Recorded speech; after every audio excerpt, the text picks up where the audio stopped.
At the Kessler Athletic Center, Morehead State coming to Buffalo and beating up on Canisius 76-52. These two teams met last year, much closer game down at Morehead State with a 77-68 win for the Eagles.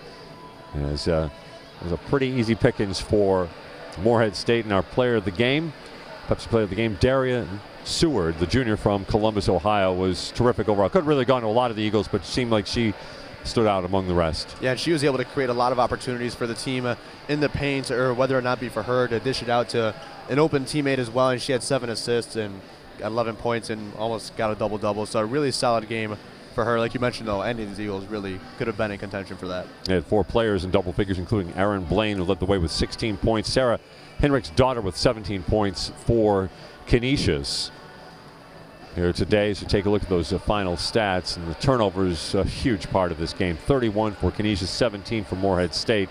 It's kind of an academic part of it, but really the points off turnovers, points in the paint, 2 big stats there. Yeah, and it's exactly what we expected for Morehead State. They're going to go to the paint and get some looks from right underneath the basket, given their size, and with as many turnovers as Canisius gave up, and a lot of them coming in the backcourt too. It's an easy way to take it end-to-end, get an uncontested layup, and points don't come much easier than that.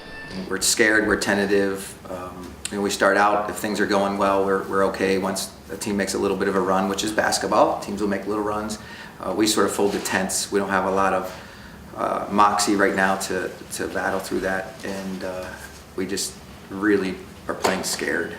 Just everyone on our team playing with no confidence, and when you have that combination going, some of our best players, Maria and Margaret, I feel like they're playing with no confidence. That's what it comes down to. Like, we lose our confidence, and then boom, we're in the tank, and then we're done. Do you think part of that comes down to being worn down at all by this poor run in the last few games? I think you have to be mentally tough to handle what we're going through, for sure. I mean, you have to be mentally tough. I'm not so sure we're there. Like, we got to try. We talked about it just now. Like, hey, this is not changing overnight. This is a gradual dig out.